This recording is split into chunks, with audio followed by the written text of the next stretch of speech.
What's up guys, it's your favorite Kiwi coach, and give me 6 months of your time, I'll give you the best golf swing of your life.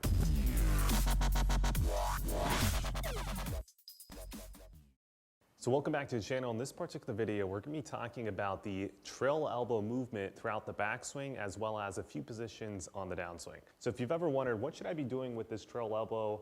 How should it be rotated? Should it be flexed? Should it be extended? If you're asking yourself those questions, well, this is the perfect video for you. So let's go do this thing. But before we get into the video, I want to give a quick shout out to our sponsor, and that is KiwiGolf Japan. If you're too busy or you just can't make it out to our locations for lessons, KiwiGolf Japan is the membership site for you. With over 175 plus videos of golf instruction, we have everything on the site you could possibly want.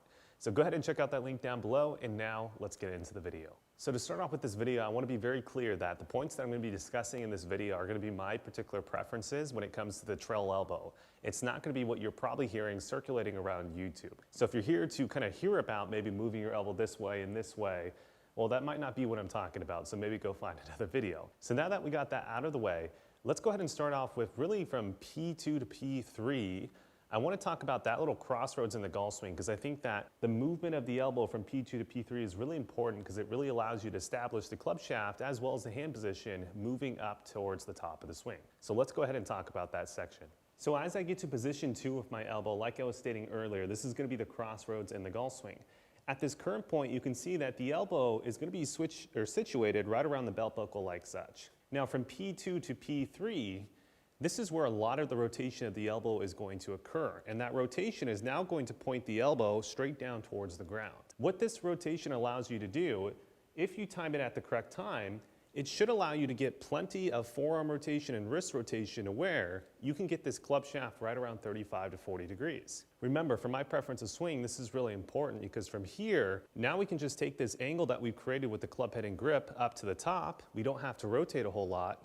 And then as well, from here, if we can get the elbow into this position, it's going to make it a lot easier to get to the top of swing position and not flail out the elbow as much as we were probably doing before.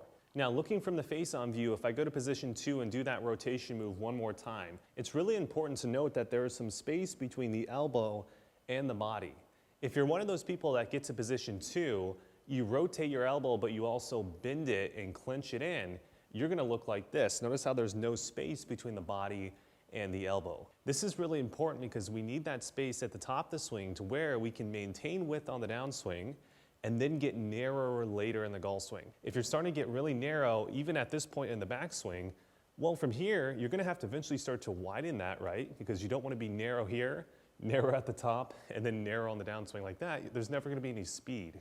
So the main point here is, from the face-on view, yes, we want to rotate the elbow like I talked about, get it pointed down towards the ground, but also make sure that you're maintaining some width between the elbow and the arm here. I feel like a pretty good range for most people is anywhere right around 120 degrees or something right around there. Main point is, if you can get to position 2 and your right arm looks relatively straight, if you can rotate that without bending it too much, you're going to be just fine. You're going to have that width that we want to have.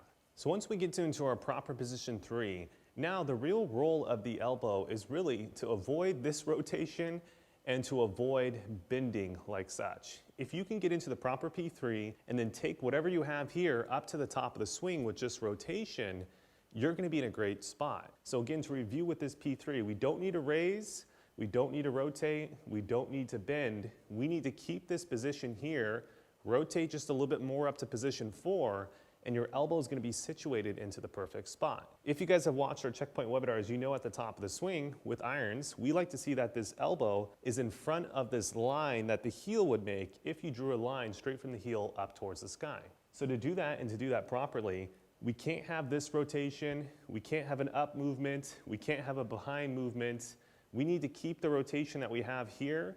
Then from this position, just rotate your body ever so subtly, and now you're going to be to the proper position at the top of the swing. And that's really all you have to do at position 3 if you did that crossroads section of P2 to P3 correct. So as we get up to position 4 and start to come down, from the face-on view, there's a really key point that I want to talk about. All right, that's it for you guys on YouTube. Before you guys click off this video, let me give you a quick summary of some takeaway points. So first and foremost, when we get to this position 2 right here, this is where a lot of the rotation of the elbow occurs on the backswing from P2 to P3. It's really crucial to be able to get that correct rotation, because it's going to allow us to actually rotate our forearms and wrists in a way to get the club shaft into the correct pitch, to from here, then we don't have to flatten or do anything crazy to the top of the swing, as well as position 5, right? Get it done earlier so you don't have to do it later. Now also, as we're starting to get this rotation, it's also very key not to add narrowing as you're rotating, because that's just going to get you too narrow on the backswing. You're probably going to throw your angles early, or if you maintain that all the way into impact, you'll hit the ball so low you won't even be able to hit the golf ball. So if you guys find the elbow move really difficult for yourself, or you guys want to watch the whole of this video, there's 2 things I want you guys to go do. If you're struggling with your swing, well, go check out our Kiwi Coach 6-month program. We'd love to help you out. There'll be a link down below. If you guys want to watch the rest of this video and maybe get more information on this topic, check out our membership site. We have a bunch of videos on the membership site. We'd love for you guys to join, become one of our members. And yeah, other than that, like, comment, subscribe, share, all that good stuff. And we got more videos coming your guys' way.